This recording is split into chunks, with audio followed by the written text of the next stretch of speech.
Welcome once again friend. मैं हूं आपकी दोस्त पूनम और स्वागत करती हूं आपका एक बार फिर से अपने चैनल पर। और आज की जो डेमो क्लास है ना वो मैथ्स के लिए है। और इंपॉर्टेंस ऑफ मैथ्स की डेमो क्लास मैं ऑलरेडी अपने चैनल पे डाल चुकी हूँ, जिसमें आप बच्चों को बता सकते हैं कि भाई ये सब्जेक्ट आपके लिए पढ़ना कितना ज़रूरी है। क्योंकि जब भी आप किसी डेमो क्लास में जाते हैं तो सबसे पहला काम आप यही करें कि आप बच्चों को ये बताएं कि ये सब्जेक्ट आपके लिए क्यों ज़रूरी है, ये सब्जेक्ट को पढ़ना कितना इंपॉर्टेंट है। अगर आपने बच्चों को ये चीज़ समझा दी ना कि ये सब्जेक्ट उनकी लाइफ में कितना इंपॉर्टेंट रोल प्ले करता है, तो कहीं ना कहीं आपने अपनी आधी जंग तो ऐसे ही जीत ली, बच्चों को पढ़ाने की भी और अपने सिलेक्शन की भी। क्योंकि इतने मस्त टीचर हो यार, आप पहले बच्चों को ये पढ़ा रहे हो कि सब्जेक्ट पढ़ना क्यों जरूरी है, तो कौन आपको जाने देगा भला अपने स्कूल से। तो कुल मिला के सबसे पहले कम से कम समय में आपको बच्चों को ये सिखाना है कि सब्जेक्ट की इंपॉर्टेंस क्या है। अलग अलग सब्जेक्ट की, बहुत सारे सब्जेक्ट की इंपॉर्टेंस जो है वो बच्चों को कैसे समझाए जाए, इसकी वीडियो जो है मैंने चैनल पे डाली हुई है।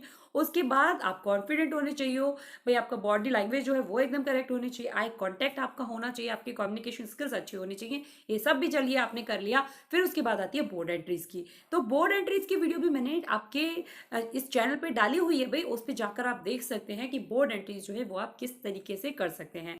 आप बात करते हैं कि आपने ये सब काम कर लिया, अब आपको अपना टॉपिक पढ़ाना है। टॉपिक चूज कर रहे हैं तो ये जरूर जज कर ले कि उससे पहले आपकी क्लास के बच्चों को जो प्रीवियस नॉलेज जिससे आप इसे कनेक्ट कर रहे हैं वो आती है या नहीं आती है। यानी कि अगर आपके बच्चों को एडिशन आता है, अगर आपके बच्चों को सब्सट्रैक्शन आता है, then only they can solve these sums. यानी वो तभी भाई ये वाले सम्स कर सकते हैं। चलो नहीं बताती मैं आपको कि कौन से वाले सम्स कर सकते हैं, ठीक है। तो टॉपिक हमारा सस्पेंस है, तो कुल मिला के आप ये कर लेना कि आपके बच्चों को एडिशन आता हो और सब्सट्रैक्शन जो है वो आता हो। अब स्टार्ट करते हैं कि डेमो क्लास करनी कैसे। आपको करना क्या है, क्लास में जाने के बाद, सब काम करने के बाद आपको बच्चे से बोलना है, आप सबके पास पेन पेंसिल है? यस मैम सबके पास है, लाओ मुझे दे दो। पढ़ाना वढ़ाना नहीं, मैं तुम लोगों के पेन पेंसिल कलेक्ट करने आई हूँ। ऐसा तो नहीं सोच रहे हो आप लोग। यानी मजाक में आप इनसे ये बोले कि बच्चे की ये मैम क्या कर रही है कि आते ही हमारे पेन पेंसिल कलेक्ट कर रही है। तो आप उनके सारे पेन पेंसिल्स जो है वो कलेक्ट कर लें और उसके बाद अपने पास रख लें कि बच्चों ध्यान रखना, अपने पेन पेंसिल्स जो है आपको वापस में दे दूंगी, टेंशन की बात नहीं है, इसलिए पहचान रखना। और क्लास मॉनिटर से ये चीज़ जरूर बोल देना कि भाई तुम्हारी रिस्पॉन्सिबिलिटी है, मेरे जाने के बाद इनकी जो पेन पेंसिल हैं वो आप वापस कर दें। अब ऐसा भी नहीं है कि आप क्लास के 50 बच्चों के इकट्ठे कर लें, उसकी जरूरत नहीं है, क्योंकि वापस करने में फिर जो लड़ाई होने वाली है ना, उसका तो कोई मतलब सोल्यूशन ही नहीं होगा। तो कुल मिला के जो आगे की डेस्क्स हैं आपकी, अगर आप 6 से 7 बच्चों के भी कलेक्ट कर लेते हैं तो आपका काम हो जाएगा। तो अब उसके बाद आपने कलेक्ट कर लिए, अपने पास रख लिए, उसके बाद आप 2 बच्चों को बुला लीजिए और उनसे बोलिए जिनसे उन्होंने लिए हैं कि बेटा ये 2-2 पेन जो है आप 3 बच्चों में बांट दीजिए। 2-2 पेन, यानी आपको हर बच्चे को 2 पेन देने हैं और 3 स्टूडेंट्स को आप ये पेन जो है वो दे दीजिए। अब भाई उन्होंने ऐसे ही किया, एक को 2 दिए, दूसरे को 2 दिए, 2। अच्छा कितने पेन बांट दिए बेटा? Ma'am 6 pen. 6 हो गए, अच्छा वापस करो, वापस कर दिए। अच्छा अब एक काम करो, 3-3 पेन जो है वो 5 स्टूडेंट्स में डिस्ट्रीब्यूट कर दो।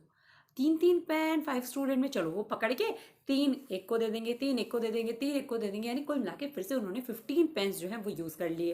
अब आपको बोलना है कि अच्छा ऐसा करो बच्चों, ये 3-3 पेन ना आप 15 स्टूडेंट्स में डिस्ट्रीब्यूट करिए और उसके बाद जो बचे ना वो मुझे वापस कर दीजिए।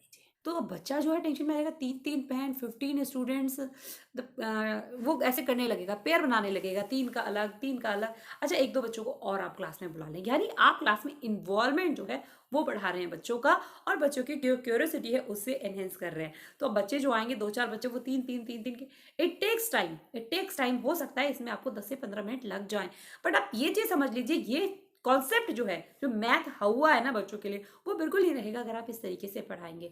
ये वाला कॉन्सेप्ट हमेशा के लिए उनके समझ में आ जाएगा कि मैम आखिर कहना क्या चाहती है, पढ़ाना क्या चाहती है हमें। तो उसके बाद अब वो जो है उन सब चीज़ों को सेग्रीगेट कर लेंगे, अलग अलग करके रख लेंगे भाई। अब वो लगे पड़े हैं इस काम में, जब वो आपको लगे टाइम लग रहा है, मतलब आपको बीच में ही रोकना है, ऐसा नहीं उन्हें पूरा कर लेने देना एक काम।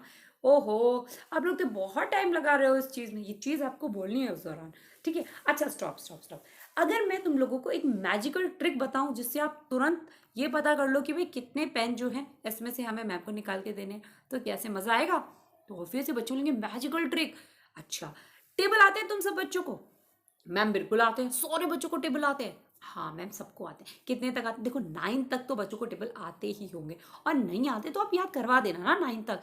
तो अब ना 9 तक तो सबको आते हैं ना भाई, यस मैम, 9 में तो सब हाथ उठा ही लेने हैं, स्पेशली भैया प्राइवेट स्कूल के जिसमें आप डेमो देने के लिए जा रहे हैं, वहाँ का बच्चा तो ज़रूर कह देगा कि मैम 9 तक टेबल्स तो मुझे आते ही हैं।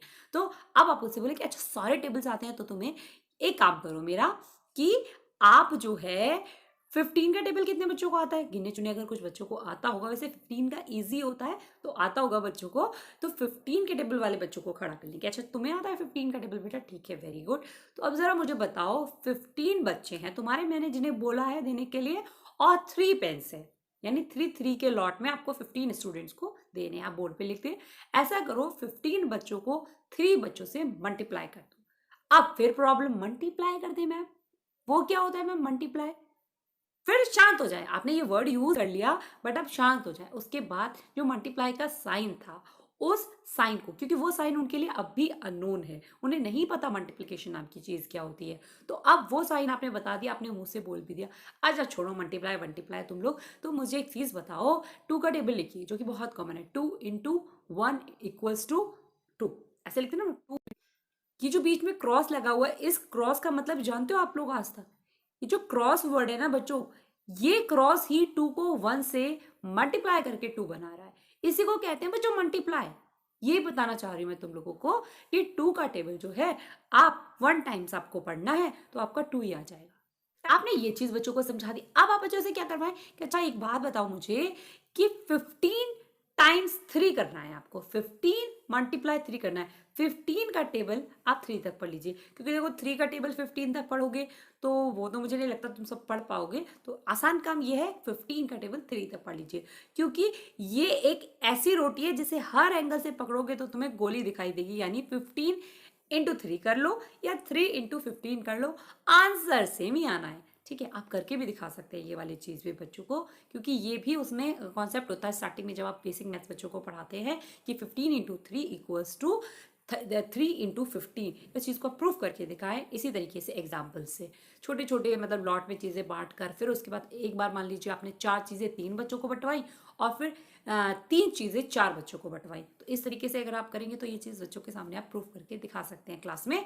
और उसके बाद जो है आप बच्चे ने बता दिया जी 45 आ गया, अच्छा 45 आ गया वेरी गुड। आप उसके बाद बोलो कि अच्छा ऐसा करो, दो दो जो हैं, दो दो पेन आप क्लास के 40 स्टूडेंट्स में डिस्ट्रीब्यूट करने हैं, तो ये पूरे हो जाएंगे कि जितने पेन हमने कलेक्ट किए हैं, जरा मुझे कैलकुलेट करके बताओ।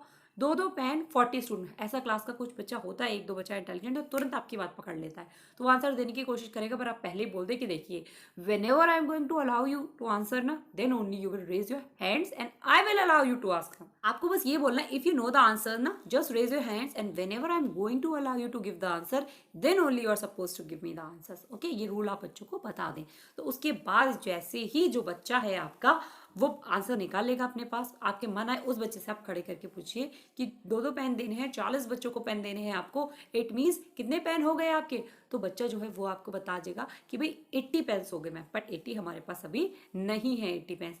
अब आप बच्चे को बोले कि आपको क्या करना है, 15 पेन्स जो है, स्कूल में तो बहुत सारे बच्चे हैं ना, तो 1500 बच्चों को देने हैं बच्चों, 15 पेन 1500 बच्चों को देने हैं स्कूल के। कौन मेरी हेल्प करेगा इन्हें बंटवाने में, ज़रा बताओ मुझे, क्योंकि मैं सबके लिए पेन्स लेके आई हूँ, पर पहले मुझे ये बता दो कि कितने पेन हो जाएंगे, सो दैट अगर कम पड़े तो मैं और खरीद लाऊंगी।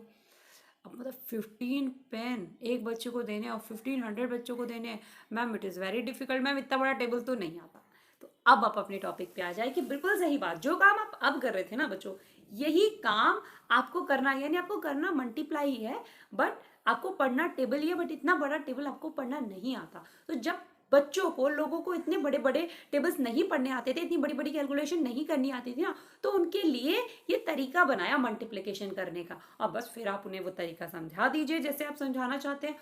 उम्मीद करती हूँ अगर आप इस तरीके से मल्टीप्लिकेशन उनके दिमाग में डाल देंगे तो ना उन्हें जो वर्ड प्रॉब्लम्स होती हैं उनमें कोई इशू आने वाला है, और ना आगे कभी मल्टीप्लिकेशन में उन्हें प्रॉब्लम होने वाली है। टेबल्स को भी, बड़े बड़े टेबल्स को वो इजीली सॉल्व कर सकते हैं। तो उम्मीद करती हूँ ये वीडियो आपके काम की होगी, अगर आपको पसंद आई, आपके काम की है, तो प्लीज़ आप वीडियो को लाइक करे बगैर बिल्कुल मत जाना, चैनल को आप सब्सक्राइब कर दीजिए, क्योंकि टीचिंग लर्निंग से रिलेटेड ढेर सारी ऐसी वीडियोज़ मैं अपने चैनल पर रोज लाती रहती हूँ। तो मैं हूँ आपकी दोस्त Poonam, thank you so much for coming to my channel.